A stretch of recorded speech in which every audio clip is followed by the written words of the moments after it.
Bueno, pues muy buenas tardes. Damos inicio al acto de entrega de diplomas ECA 2015, organizado por primera vez y que cuenta con la colaboración del Colegio de Registradores de España. La acreditación otorgada por la Asociación Española de Contabilidad y Administración de Empresas, AECA, tiene como objetivo facilitar la identificación a través de un riguroso proceso de evaluación de un colectivo profesional altamente cualificado en contabilidad e información financiera, que pueda dar respuesta a la creciente demanda social de expertos en dichas materias. Se pretende estimular este mercado de profesionales, tanto a nivel nacional como internacional, con especial atención a Iberoamérica, con el fin de lograr la adecuada confianza en los potenciales receptores del servicio: empresas, registros de cuentas, despachos jurídicos, tribunales de justicia, administración y organismos públicos, analistas, consultores, etc.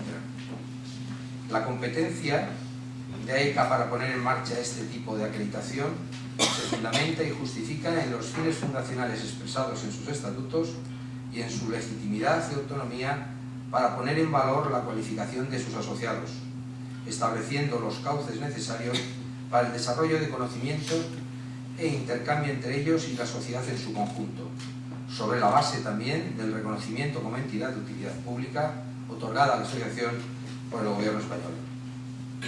Experto contable acreditado ECA es una marca registrada que se diferencia de otros servicios de cualificación por el nivel de competencia exigido a los solicitantes, basado principalmente en una carrera profesional y en unos conocimientos contrastados y perfectamente justificados en materia de contabilidad e información financiera. Con motivo de este acto, el profesor José Antonio Gonzalo Angulo impartirá la conferencia Retos de la Regulación Contable Española. Tras la conferencia se procederá a la primera entrega de diplomas a los expertos contables acreditados ECA 2015 que han podido acompañarnos esta tarde. Tiene la palabra Leandro Cañivano, presidente de ECA, que presentará al conferenciario. Bueno, muchas gracias. Gracias a todos por atender este acto. El papel que me corresponde en este momento de la sesión es decir unas palabras introductorias sobre José Antonio Gonzalo. Digamos, dado el ambiente profesional en el que nos movemos, pues hacer una presentación del profesor José Antonio Gonzalo, pues entiendo que no es estrictamente necesaria, pero como está en el guión, pues voy a decir unas palabras que además me satisfacen mucho hacerlo. Bueno, pues José Antonio Gonzalo es catedrático de la Universidad de Alcalá desde el año 1992. Con anterioridad lo fue también de la Universidad de Zaragoza y fue profesor de la Universidad Autónoma de Madrid, donde a su vez estuvo como estudiante durante años, que aprovechó con el talento y la entrega que le caracteriza, porque obtuvo los premios extraordinarios de licenciatura y de doctorado. En aquellos tiempos, pues yo era un joven profesor y tuve la fortuna de que su orientación profesional coincidiera con la mía propia, con lo cual eso nos ha deparado oportunidad de compartir las actividades y la vida, pues en muchas ocasiones, de lo cual pues no puedo sino manifestar mi satisfacción en este momento. En el ámbito de la regulación contable y profesional, pues podría empezar diciendo que ha sido presidente del Instituto de Contabilidad y Auditoría de Cuentas durante los pasados años 2009 a 2012, pero hasta llegar ahí, digamos, pues ha recorrido un largo camino, ha sido miembro de numerosas comisiones, entre otras recuerdo la correspondiente a la elaboración del libro blanco para la reforma de la contabilidad, que presidió y bueno, pues el fruto de ello se vio reflejado luego pues en las leyes que se promulgaron, en la ley que se promulgó y en el nuevo Plan General de Contabilidad, en cuya comisión también pues volvió a estar presente. También en ese ámbito regulatorio, pues digamos, ha participado activamente desde tiempos bastante remotos en la traducción al español de las normas internacionales de contabilidad, y luego, pues, de hacerlo personalmente, pasó a dirigir el comité encargado de la versión que ahora ha adquirido carácter obligatorio en virtud de los reglamentos europeos. Es auditor de cuentas,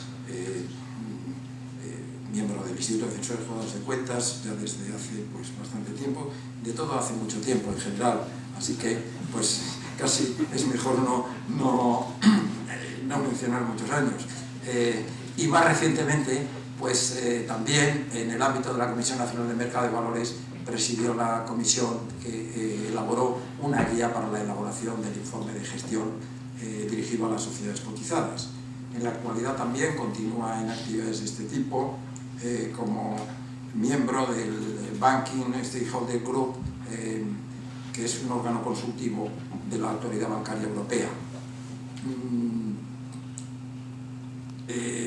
Bien, por último, pues debo decir, ya que este es un acto organizado por la Asociación Española de Contabilidad y Administración de Empresas, pues que forma parte de la Comisión de Principios Contables desde que se constituyó desde la fundación de la asociación en el año 79 y, digamos, en la actualidad pues es vocal de la Junta Directiva de la asociación. Muchas más cosas podría decir sobre sus publicaciones, conferencias, cursos, debates, etcétera, etcétera, pero creo que es mejor que sea él quien tome la palabra y nos ilustre hoy sobre el tema que va a tratar, que también tiene que ver con la regulación contable. Gracias, José Antonio. Pues, muchas gracias, Leandro, por esa presentación, y quiero agradecer también a la Junta de AECA que me haya elegido para pronunciar esta conferencia, que casi es una conferencia entre amigos y por tanto voy a tratar de que sea primero lo más ameno posible, dentro de que esto es contabilidad, y lo más seria posible porque estamos en la sede de los registros mercantiles, pero esto no quita en absoluto para que lo primero de todo agradezca las palabras de Leandro. Nunca es un discípulo más que su maestro, y esto es también el caso que nos ocupa aquí. Leandro es mi maestro y estoy muy orgulloso de ello, y nunca llegaré a ser tanto como él, estoy totalmente seguro, porque si soy algo es porque él me lo enseñó. Cuando me pidió que pusiera un título, pues a mí se me ocurrió poner retos de la regulación contable española, porque con eso se puede hablar de todo y de nada, simultáneamente. Pero probablemente es a lo mejor lo que toca. Decía esta frase de a las 5 de la tarde en Madrid, o uno la da o a uno se la dan, es de Ramón Gómez de la Serna, que era un literato irreverente de principios del siglo XIX, ¿no? Se refería a que en la temporada de invierno en Madrid, a las 5 de la tarde uno estaba recibiendo una conferencia o estaba dando una conferencia. Bueno, pues este es el caso que nos ocupa. Y esta no es una conferencia literaria, sino sobre retos de la regulación contable española, que es un tema en el que, me guste o no, me he visto metido desde hace pues probablemente 20 años, ya que hablamos de periodos de tiempo largos, ¿no? Así que he escogido 3 temas y voy a desgranarlos de la manera más elegante posible, para no tratar de meterme con nadie, porque hay algunos sobre los que estoy más preocupado que otros. Concretamente voy a hablar de la directiva contable, de la directiva del Consejo y del Parlamento Europeo del año 2013, y sobre los problemas que ahora tenemos, retos si se quiere, poco reto la verdad, de adaptarla a la legislación contable española, cosa que se está realizando en el ICAC y que probablemente por dentro de poco nos sorprendan, o más bien no nos sorprendan nada, con un decreto o una orden ministerial o el desarrollo correspondiente. Hablaré también de la actualización del Plan General de Contabilidad con las nuevas normas del IAS, y también hablaré de otro problema que me preocupa bastante, y es la información narrativa, es decir, lo que es el informe de gestión. Voy a hablar de esas 3 cosas, si les parece bien, tratando de sacar las conclusiones que yo creo que o ustedes, como todo el mundo hemos pensado sobre ello, o comparten o desde luego no están de acuerdo, pero no les dejará, yo creo, indiferente ninguna de ellas. Vamos a comenzar entonces con la directiva. Es curioso este devenir de la Unión Europea. La Unión Europea es una confederación de estados incalificable políticamente porque tiene unos vaivenes curiosos y de pronto todos nos unimos para bombardear el Estado Islámico y de pronto no nos hacemos ningún caso y queremos separarnos, como en el caso de Inglaterra y todo esto, ¿no? Es un experimento bastante curioso, no ha salido mal, pero en cualquier caso no deja de ser un dechado de irracionalidad exuberante. En el año 2013, y después de discutirlo durante mucho tiempo, se promulgó una directiva que recogía las antiguas directivas cuarta y octava, allá de los años 70 y de los años 80, que habían sido maquilladas sucesivamente y cambiadas sucesivamente, y se pretendía hacer un texto refundido. Y efectivamente hicieron un texto refundido, en el sentido literal, ¿no? Primero lo fundieron todo, y luego pues lo refundieron. Muy bien. Pero la directiva no se parece en absoluto, no se parece en nada, y tiene otro espíritu totalmente diferente al que animaba las directivas, la cuarta del año 78 y la séptima del año 83, la de cuentas consolidadas. ¿Por qué? Bueno, pues porque los aires de la Unión Europea en estos últimos 10 años han sido unos aires pues, entre liberales y libertarios, que diría también otro colega literato. Y por tanto tocaba a rebato el ser bastante generoso con las empresas.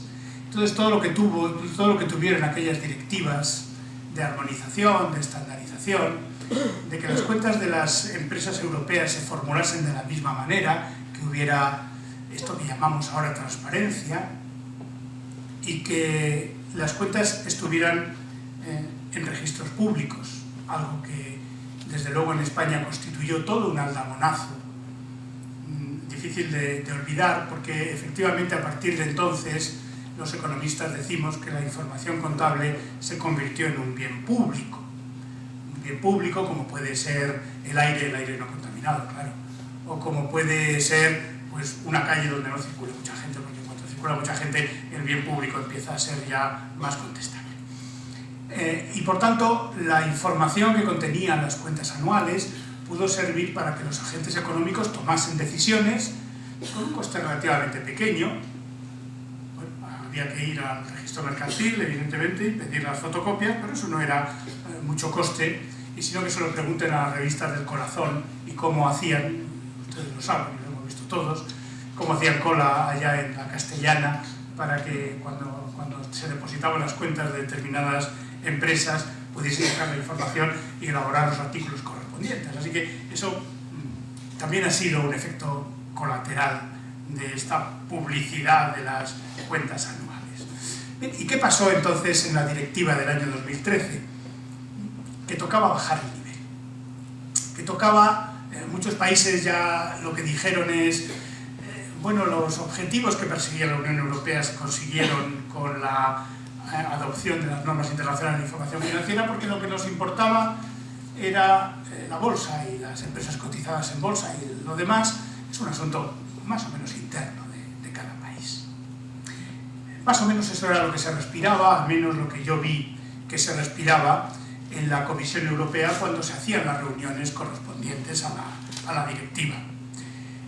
Y efectivamente, de la directiva lo que se saca fundamentalmente es una bajada del nivel de la información de las empresas pequeñas y la desaparición casi absoluta de la contabilidad para las microempresas en el ánimo del Consejo y del Parlamento Europeos. Esto no quiere decir que cada país luego siga su política, porque como todas las directivas, esta permite todas las opciones posibles. Por eso son directivas, claro, si no se llamarían de otra manera.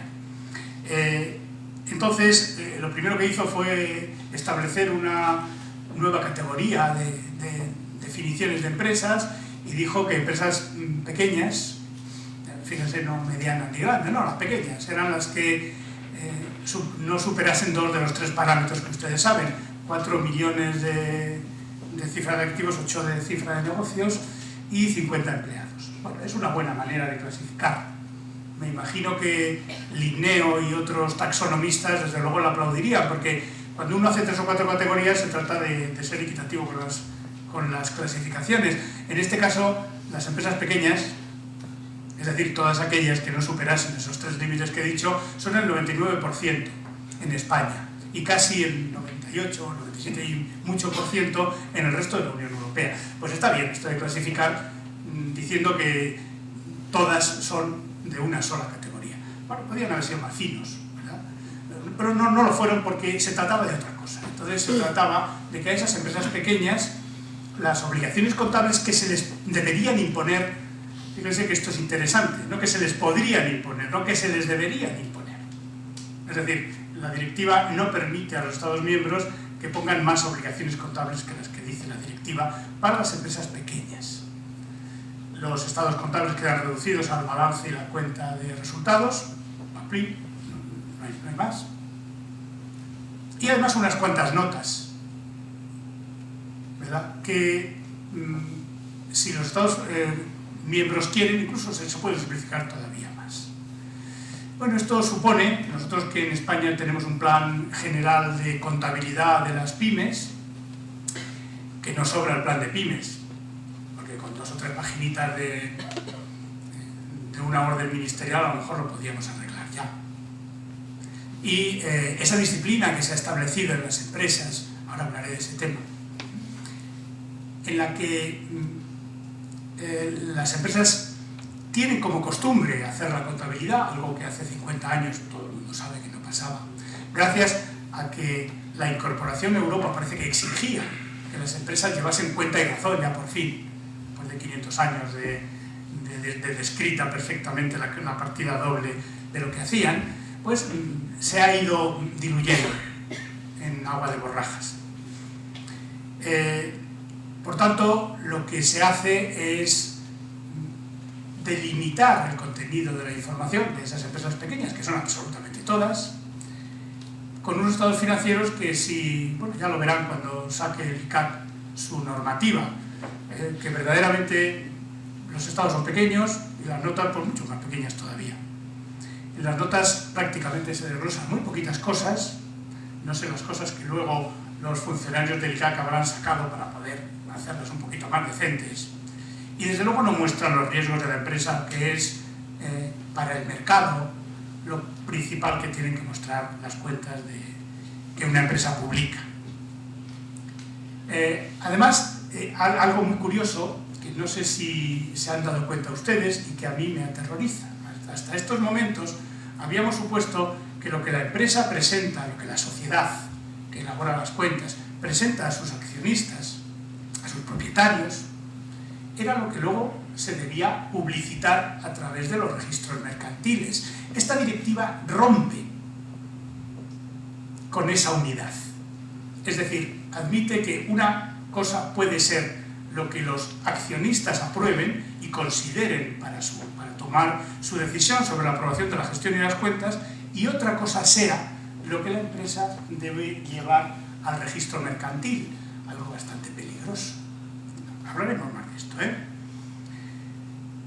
Por otra parte, a estas empresas pequeñas, fíjense, 4 millones, 8 millones y 50 empleados, no se atreve a decir directamente en el texto que no se pueden auditar, pero lo dice en la introducción. Dice, no, estos no se deben auditar. No se deben auditar. ¿Por qué? Esto en España, y haciendo números, supone que nuestros queridísimos compañeros auditores pierden 1/3 del mercado si se lleva a efecto. Es decir, si los límites de la auditoría de los 2.750.000, bueno, las cifras consabidas, se elevan a estas cifras que yo he dicho, se pierde inmediatamente la 1/3 parte del mercado. Por supuesto, esto en términos de ingresos, en términos de calidad de la información se perdería mucho más. Y esto también nos debe preocupar porque es exactamente igual, esto ya lo han aplicado en la mayoría de los países de la Unión Europea.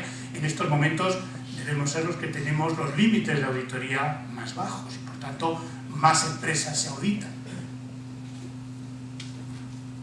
Cosa curiosa cuando suponemos que la información contable es un bien público y que beneficia, sin ser muy costosa, a todos los agentes económicos.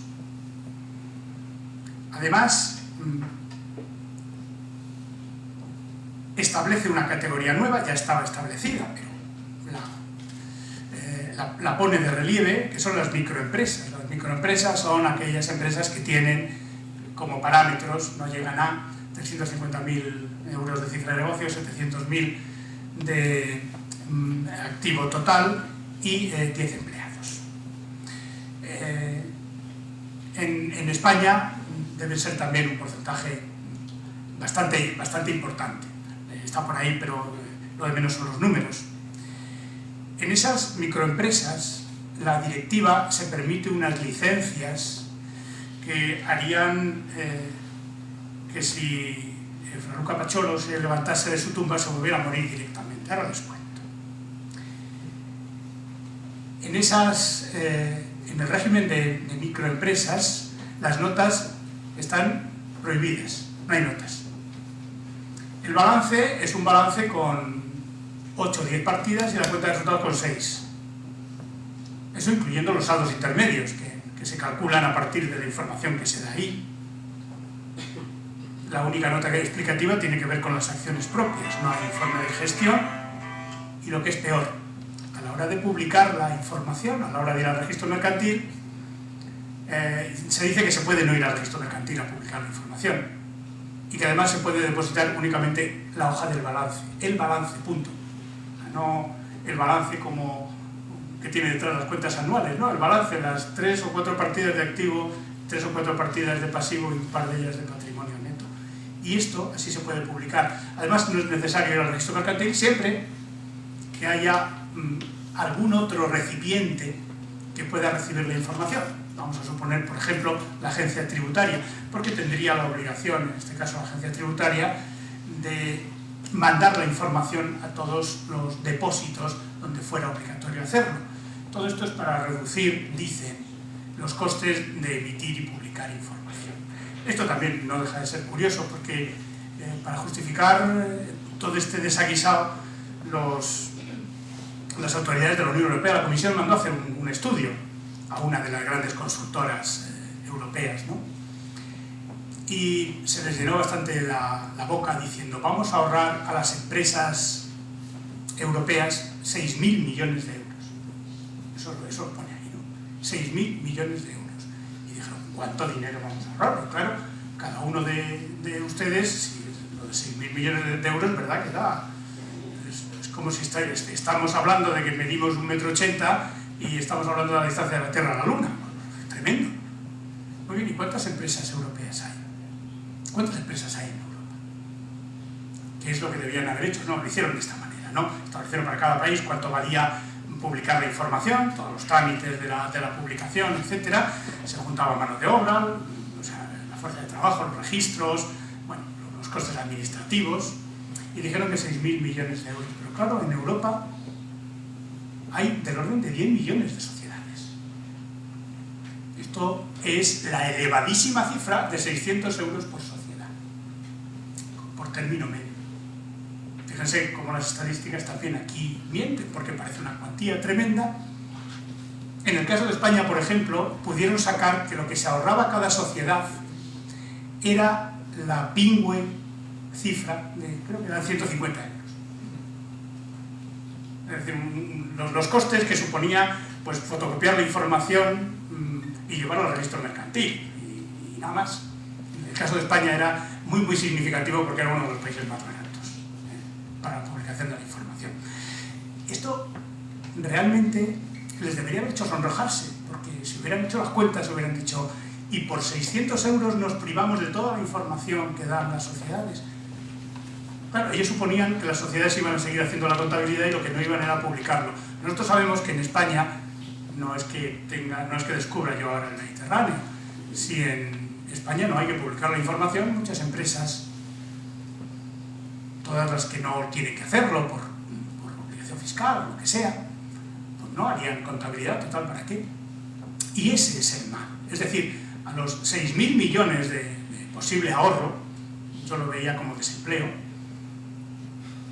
se les debe enfrentar otro problema mucho más gordo, que es la cantidad de información que se pierde y que puede hacer que las decisiones de mercado sean ineficientes.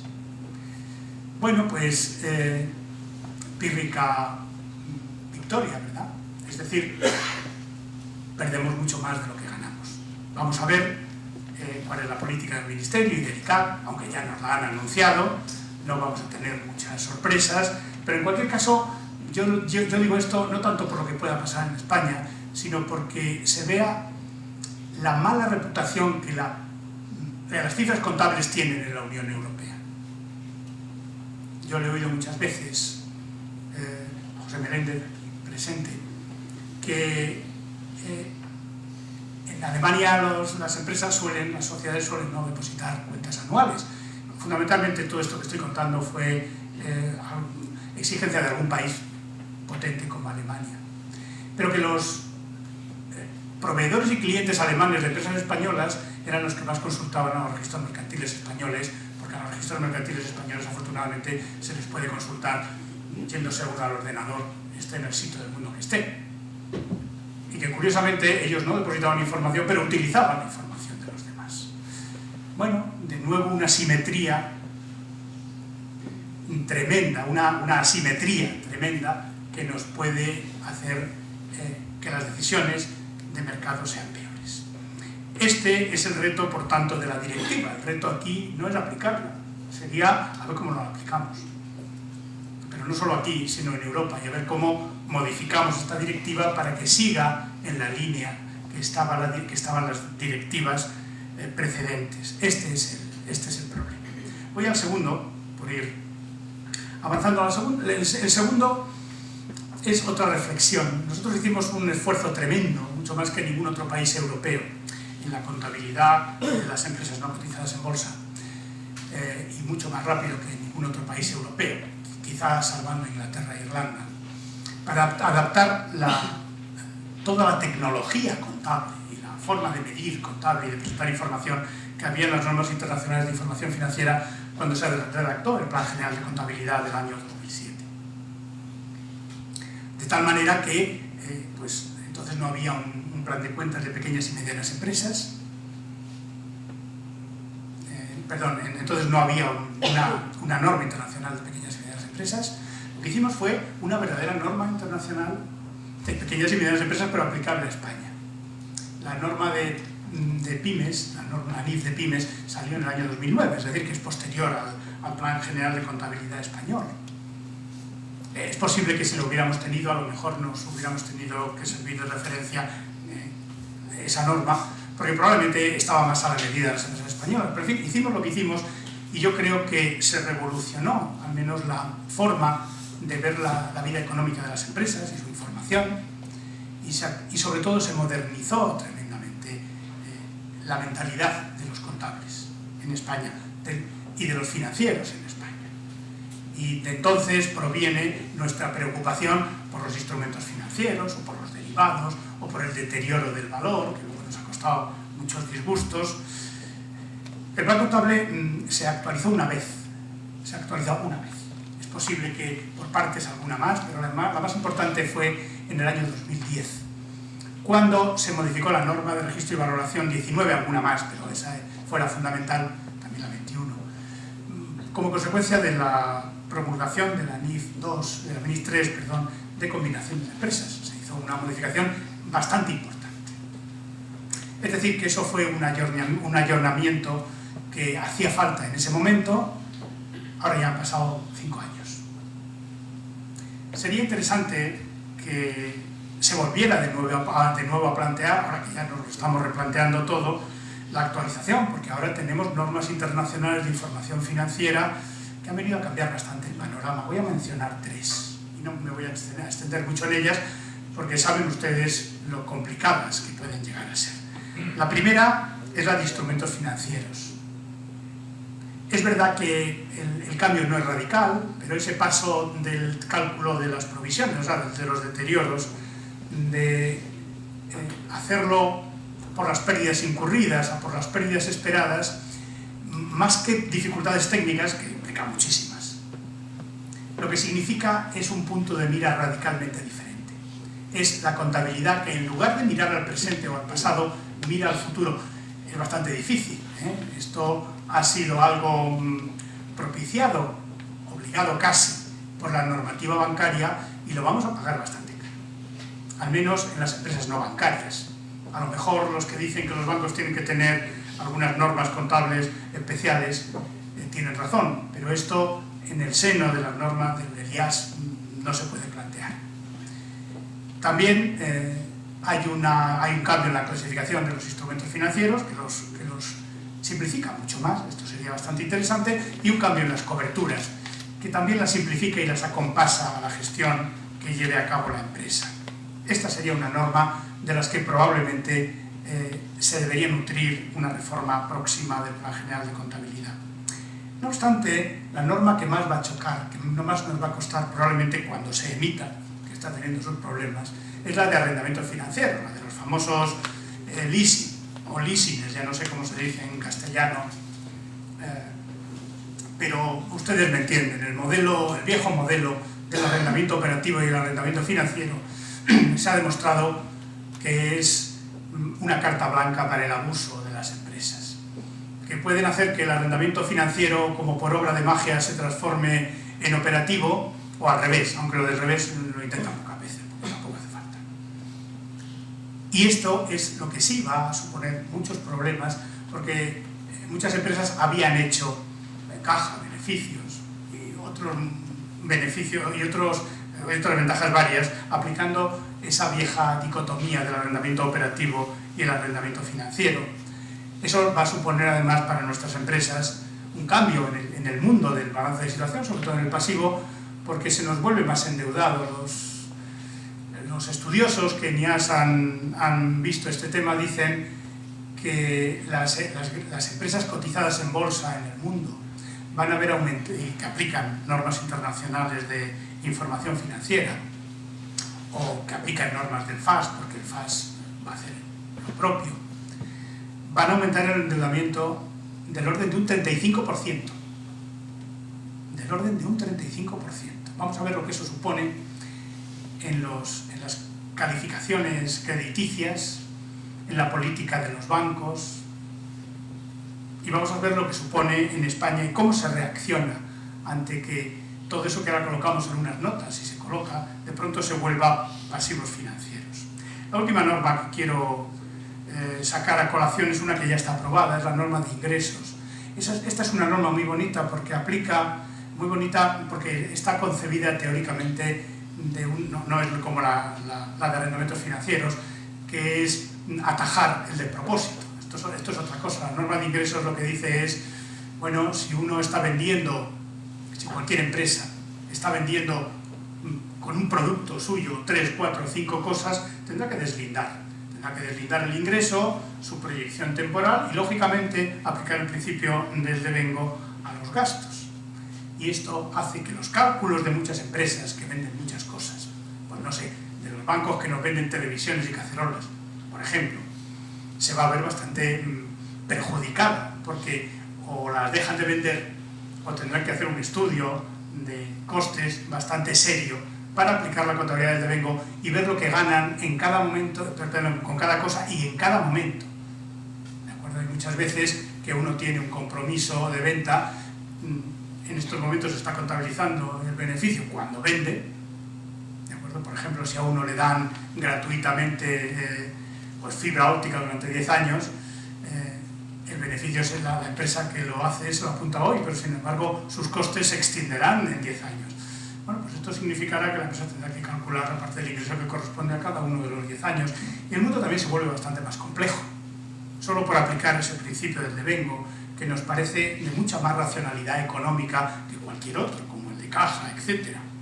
Ya lo veremos, porque en esto también la Unión Europea, por volver de nuevo a la directiva en una pequeña anécdota que no añade nada a lo que ustedes saben ni a lo que yo he dicho antes, las microempresas en la directiva, léanlo bien, están autorizadas a no aplicar el principio del devengo, lo cual podía no ser llamativo. Muy bien, pues para una cosa que se llaman otros gastos, que son suministros, que es la electricidad, el gas, el agua, todo esto, pues que no apliquen el principio del devengo y entonces que conforme vayan pagando lo vayan poniendo allí. Por cierto, los alquileres también. Los alquileres también. Y esto está bien, ¿no? Esto es simplificar la contabilidad. Pero a continuación le dio un golpe de mala conciencia a quien redactaba la directiva y dijo, a continuación, es el artículo que viene a continuación, dice, bueno, si las empresas que son microempresas y pueden aplicar esa política deciden no aplicar el principio del devengo, en todo caso cumplirán con el principio de imagen fiel puesto en el artículo 1, párrafo 2 de la directiva. Es decir, que las microempresas, hagan lo que hagan, van a presentar unas cuentas que reflejan la imagen fiel. Díganme ustedes qué hace un auditor entonces con unas cuentas de una microempresa que presentan, por definición, la imagen fiel. Bueno, estas son cuestiones de la política europea que en algún momento se nos vuelven contra nosotros. Ya digo, podía no haber dicho nada el que iba redactando aquello y no hubiera pasado absolutamente nada. Pero le entró la mala conciencia y dijo, bueno, ya que lo hacen mal, vamos a santificarlo. Es decir, hagan lo que hagan, esto está bien. Bien, pues esto tiene también sus problemas. Por último, y por terminar, algo que la directiva sí que ha hecho, alguna cosa buena tenía que tener, tiene 60 páginas, de texto de boletín oficial del Estado apretadito. Algo que se ha hecho es mejorar el informe de gestión.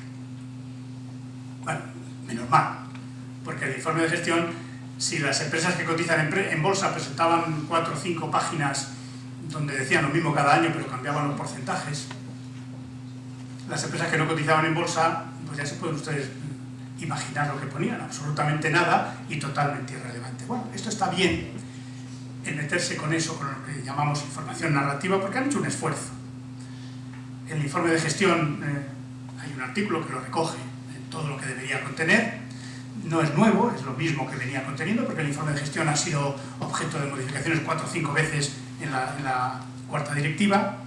Pero lo interesante es que, visto que en la Unión Europea, no solamente en España, sino en casi todos los sitios, el informe de gestión se hacía bastante mal, pues aquellas empresas que tienen que auditar, ya digo, no serán las pequeñas, serán las que sean más que pequeñas, es decir, las medianas y las grandes, el auditor estará obligado a pronunciarse explícitamente. No solamente lo que hace ahora, es decir, con el parrafito de coherencia del informe de gestión diciendo que las cifras contables que están allí recogidas son las que también están en la contabilidad. No, no solamente eso. Además, tiene que pronunciarse sobre si el informe de gestión que presenta la compañía contiene toda la información que legalmente tiene que contener. Y esto es un avance cualitativo, porque lo que obligan al auditor es a mirarse detenidamente lo que esa empresa tiene que decir. Vamos a poner por caso, lo digo para ponerlo más facilito de todo, la información previsional, la información sobre la evolución previsible de los negocios y ver si la empresa lo pone o no lo pone. Y pronunciarse. Y esto sí representa, bueno, primero, un avance cualitativo, pero segundo, bueno, pues bastante mayor dedicación por parte de los auditores, porque ahora tendrán que leerse bien el informe de gestión y ver qué cosas no ha puesto la empresa de las que debería poner y que lógicamente ellos conocen.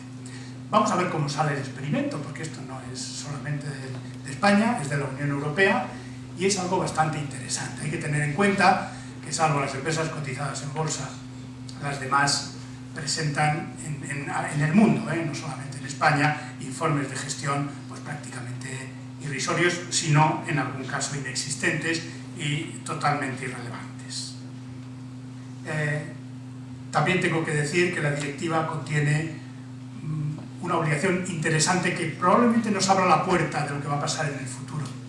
Porque mucha de la información que recogen las cuentas es bastante irrelevante, en el sentido de que, como son en las empresas cotizadas y en los grupos de empresas grandes aglomerados, agregados de información, pues se pierde el detalle. Y entonces la directiva ordena que se emita un documento independiente, no sé por qué independiente, pero han decidido que sea así, con los pagos que la empresa ha hecho a las administraciones públicas de aquellos países en los que opera. Esto está muy bien y los usuarios van a ser, evidentemente, los grupos políticos, sociales, económicos, de esos o las agencias tributarias correspondientes de los países donde se está produciendo ese tipo de pagos. Es decir, si una empresa minera o una empresa de explotación maderera, una empresa minera extractiva, ¿no? Puede ser de cualquier tipo de minería o de petróleo, y las empresas madereras están trabajando en 6, 8, 10 países del mundo, tendrán que decir cuánto pagan a cada una de las administraciones. Así la administración correspondiente pues, podrá cotejar, a ver si lo que dice que paga lo ha cobrado efectivamente, o quién lo ha cobrado. ¿Verdad? Es una cosa bastante interesante. Lo que no sé es por qué la directiva no lo pone en un documento comprobable por el auditor, sino que dice, vamos a ver cómo se implanta en España, que esto será objeto de un documento aparte que se hará público.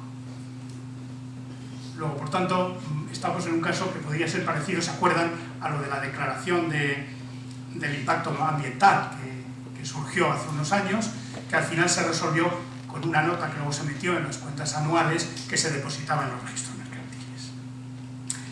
Lo interesante, entonces, es que esta información narrativa va a aparecer y que, yo lo digo por AECA o por las instituciones que tienen que ver con la normalización, esto de hacer un informe de gestión que ahora recoja todo lo que tiene que recoger, pues puede ser una buena oportunidad para homogeneizarlo, normalizarlo, bueno, algo que ha venido haciendo AECA desde el año 79, de su fundación, que es ofreciendo a los profesionales de la contabilidad y de la administración de empresas instrumentos, no solamente para cumplir con la ley, sino para dar información útil a los usuarios de los estados financieros. Esto puede ser algo bastante interesante.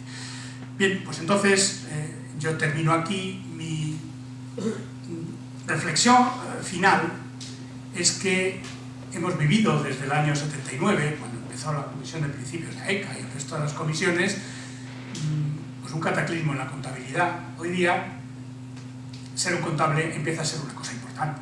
Todo el mundo recordamos cuando la palabra contable era utilizada de una manera despectiva, que por cierto tiene su razón de ser y su historia. En España se perdió hace aproximadamente 100 años la posibilidad de tener un cuerpo de contables exactamente igual que tenían y que tienen todavía todos los países que nos rodean. Da igual que sea Portugal, Francia, Italia, Marruecos. Todos los países tienen un cuerpo de expertos contables. España no. Como consecuencia de nuestra incorporación a la Unión Europea, evidentemente, pues tuvimos que reconocer que había auditores y hacer un registro de auditores. Y pasa, yo lo digo muchas veces, lo describo diciendo que aquí tenemos establecido el cuerpo de capitanes, pero el cuerpo de sargentos no existe. El oficio de sargento no existe. Bueno, mal ejército es este, que tiene capitanes y no tiene sargentos, ¿no? Esto ha dado lugar a que una organización que vela por el interés público, como es el caso de AECA, se haya preocupado por establecer una acreditación de contable, de contador, diríamos utilizando una vieja expresión española, que ahora la utilizan en Latinoamérica, y nosotros hemos adoptado otra de procedencia francesa, que es el contable, que es el que tiene la posibilidad de contar. Fíjense, contador es el que cuenta y contable es el que tiene la posibilidad o la habilidad de contar. Es diferente, es bastante diferente. Algunos no están muy de acuerdo con una o con otra o con ninguna de las dos. Pero lo que sí es cierto es que en España perdimos una oportunidad, y la oportunidad está perfectamente documentado, porque los ministros de finanzas a la sazón debían no estar muy bien relacionados con las escuelas de titulares mercantiles, las escuelas de comercio de entonces, y no quisieron darles esa categoría a los peritos mercantiles y a los profesores mercantiles de aquella época. Se perdió, después vino la República, que no estaba para esas cosas, sino había que solucionar otras, luego vino la guerra, ya perdimos todo rastro de una profesión que, como digo, está establecida en cualquiera de los países civilizados de nuestro entorno. Por tanto, doy la bienvenida al hecho de que por fin tengamos una cosa que se le parece, y además que se le parece mucho, es decir, una figura de un contable acreditado, que no solamente lo es por los conocimientos que tiene, sino también lo es por su formación, por su práctica, por su experiencia, por las cosas que ha desarrollado en la práctica, como deben ser los oficios, ¿no? Una parte de teoría y otra parte de aplicación práctica. Así que, sin más, yo deseo todo tipo de éxitos a los expertos contables y espero que en algún momento la figura del experto contable sea reconocido. A lo mejor esto en el futuro puede ser hasta malo, si es reconocido por las instancias oficiales, pero en cualquier caso será un síntoma de normalidad, que es lo que perseguimos con un equiparamiento similar a lo que significa el experto contable, el contador público, el experto contable, o como se llame en cada uno de los países, que es una profesión muy bien establecida y de prestigio. Así que enhorabuena por haber sido acreditados como expertos contables. Gracias.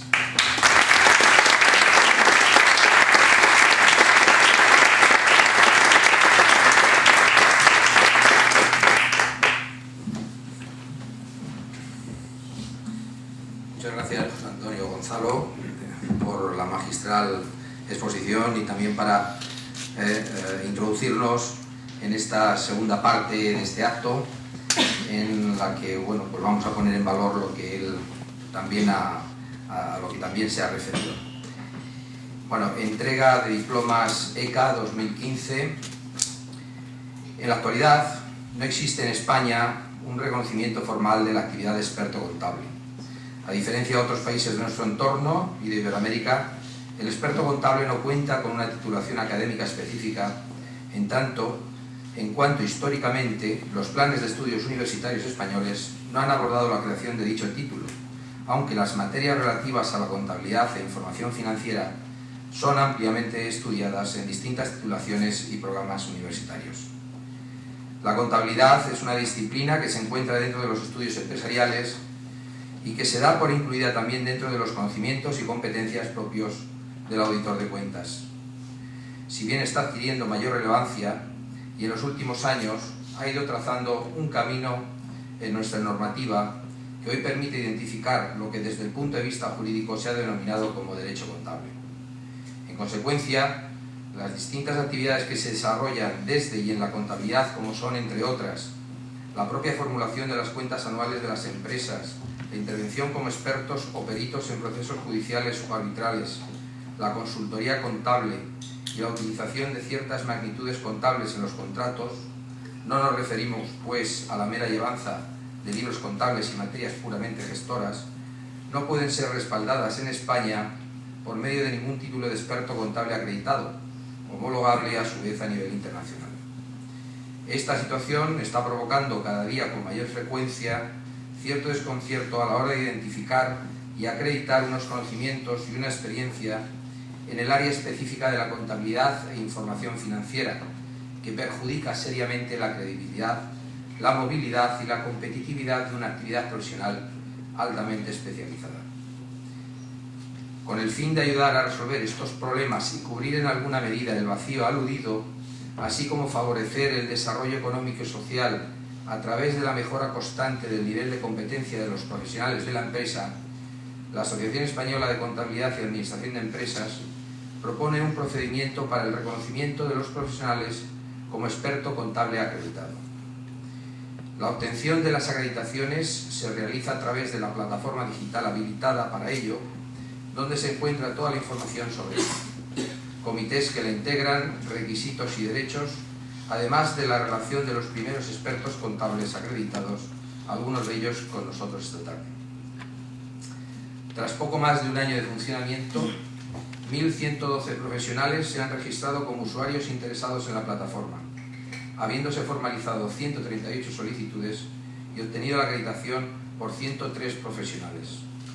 La difusión dada por AECA a la acreditación está consiguiendo que se conozca en distintos ámbitos profesionales nacionales e internacionales como la reciente divulgación en el Colegio de Contadores Públicos de México.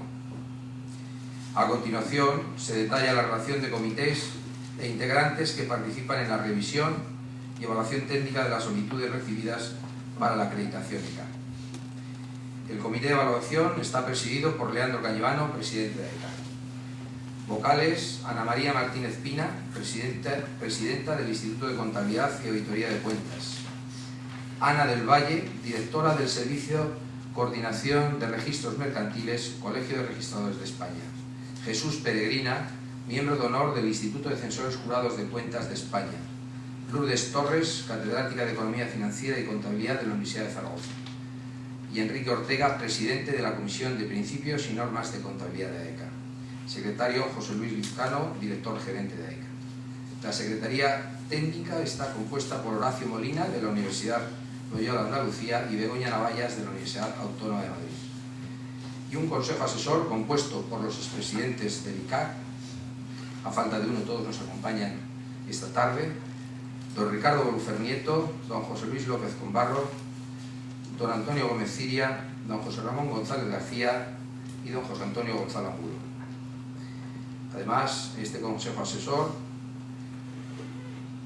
está compuesto por Enrique Lucas Murillo, vocal del Consejo General del Poder Judicial, y don Ángel González Malachevería, asesor internacional socio de AECA, es funcionario del Banco Mundial y Banco Interamericano de Desarrollo. Y sin más dilación, damos paso a la entrega de los diplomas a los primeros expertos contables acreditados de AECA que hoy nos acompañan, y que, bueno, pues vamos a ordenar el acto de la siguiente forma.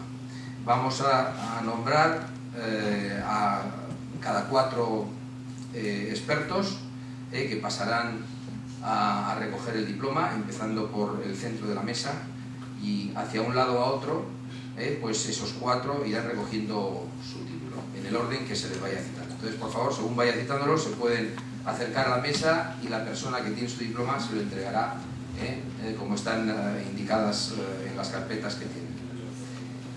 Juan José Alonso Arconada, María Belén Álvarez Pérez, Rafael Bautista Mesa y Clever Enrique Beretta Custodio. Por favor, si se pueden acercar.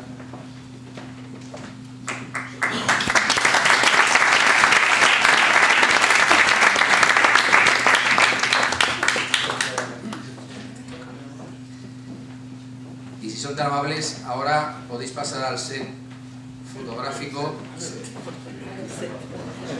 y os hacemos una fotografía para el recuerdo.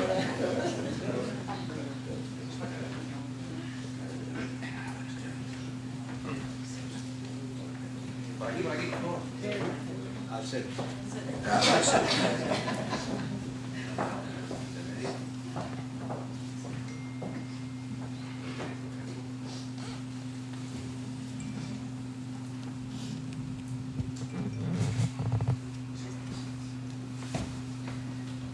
Los siguientes 4 acreditados son Javier Briones Ortega, Jesús de Alma Muñoz, Pedro Tomás Escudero Ruiz Cabrera y Ricardo Fernández Muñoz.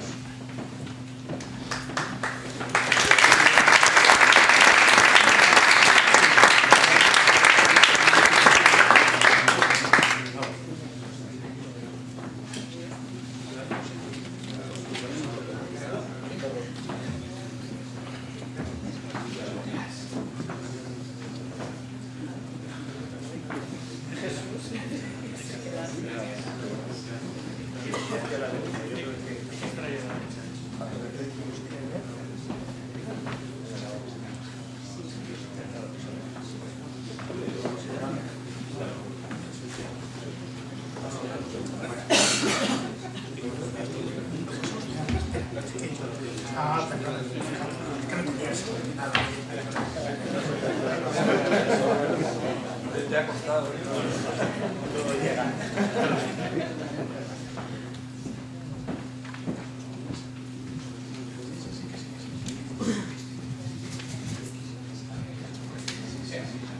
Pedro Fes López, Raúl Fidalgo Vallejo, Roberto García Cosmea y Roberto García Navalmoral.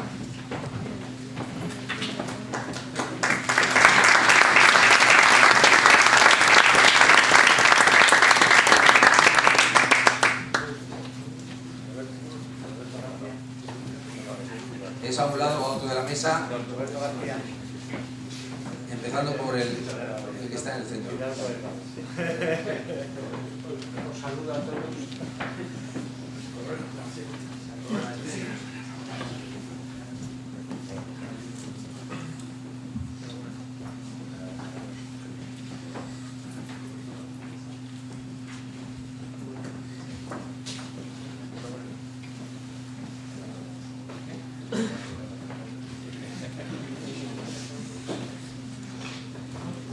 Bueno, si hay algún equívoco en la entrega, luego lo corregimos.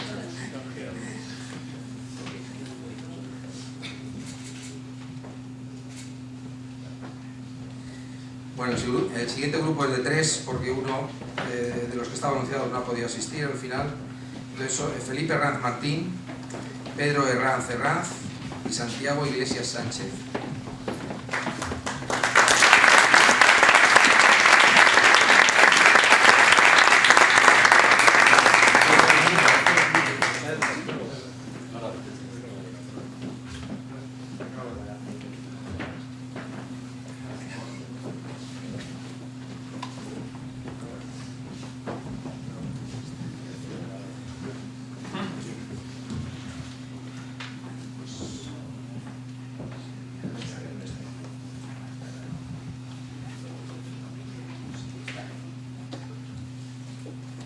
Creo que no se abre la carpetita para la foto.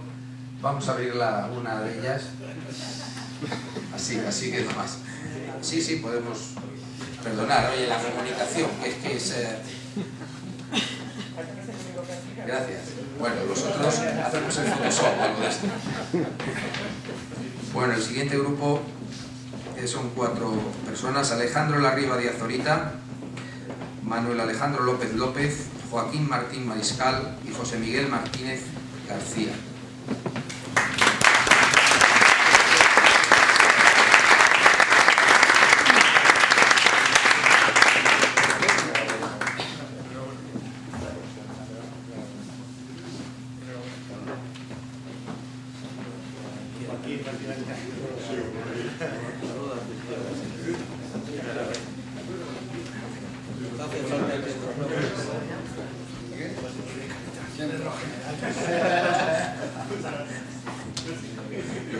Los que nos lo queráis y luego los recogemos para entregárselos.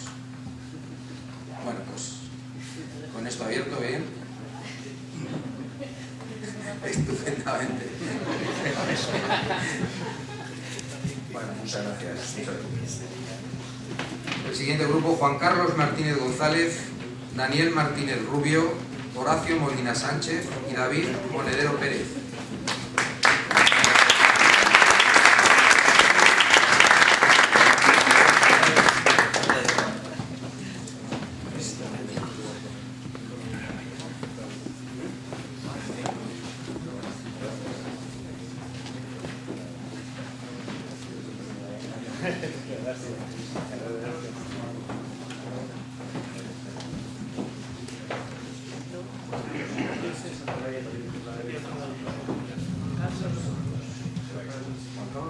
Juan Carlos Martínez González.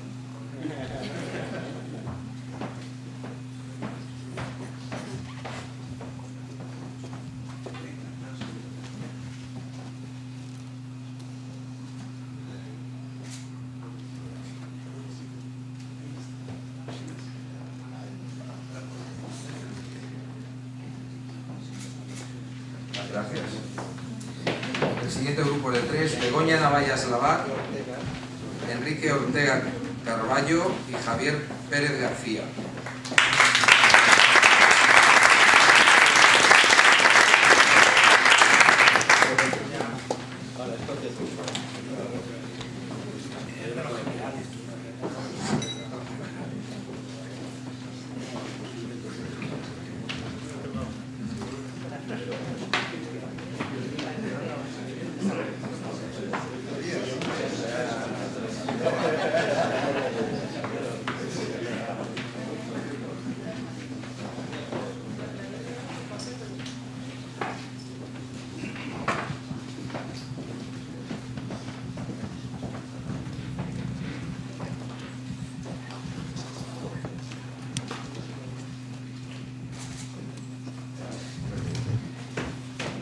José Luis Piqueras Morales, Basilio Ramírez Pascual y Luis Ruiz de Huidobro de Carlos.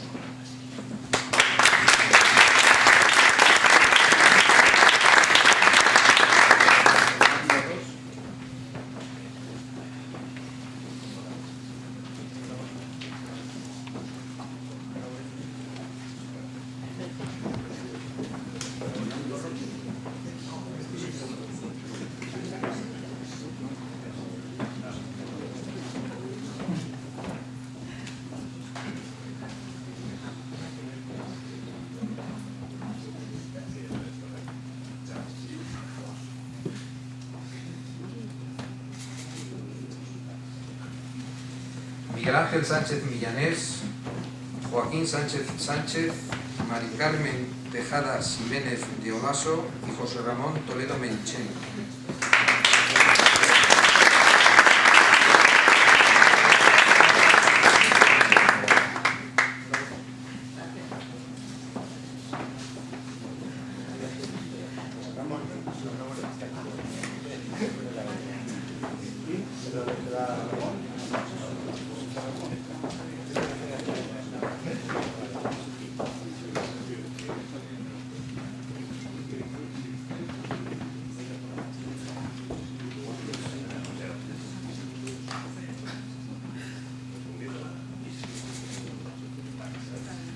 Y el último grupo es de 2 personas, con lo que hay más, podéis ocupar más cámara.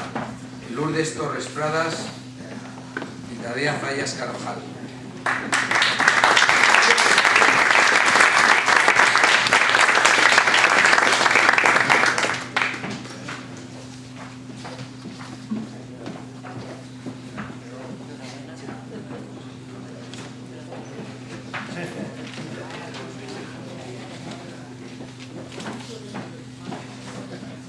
Estoy viendo a don Enrique Corona, que no teníamos confirmación de su existencia y es un experto acreditado, un experto contable acreditado. Podemos hacer una cosa, que te incorpores y te haces la foto, te lo mandamos a casa.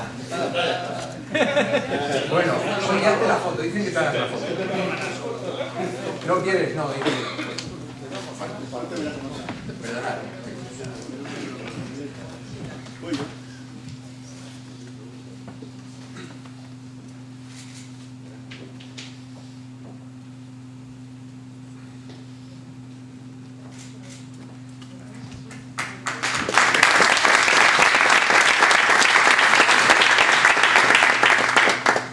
Hemos terminado lo que es esta parte del acto y las palabras del presidente.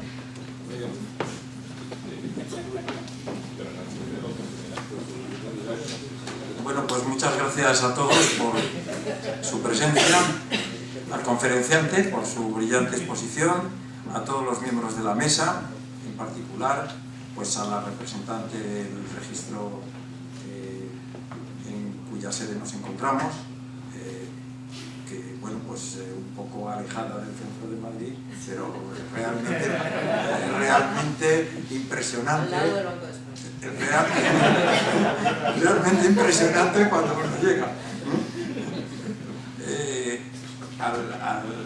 Lógicamente al resto de los miembros de la mesa, que como ha quedado dicho, pues todos ellos han sido miembros del comité asesor, los expresidentes del ICAC, el miembro del Consejo del Poder Judicial y nuestro querido Ángel González Mala Echevarría, cuya experiencia internacional acreditada a lo largo de muchos años pues nos ha sido también de gran ayuda para configurar todo el proceso que ha llevado a la finalización de la entrega de estos diplomas. La enhorabuena a todos los que lo han recibido y esperamos, bueno, que pueda servirles de apoyo, de ayuda y que no acabe que el desarrollo de su ejercicio profesional, en la medida que se vea beneficiado pues con este reconocimiento, nos proporcionará gran satisfacción. En la asociación estamos a su disposición para apoyarles en cuanto sea preciso desde un punto de vista institucional y creo que nada más, simplemente pues invitarles ahora a compartir unos momentos en el hall tomando una copa de vino español y charlando sobre nuestros temas. Muchas gracias.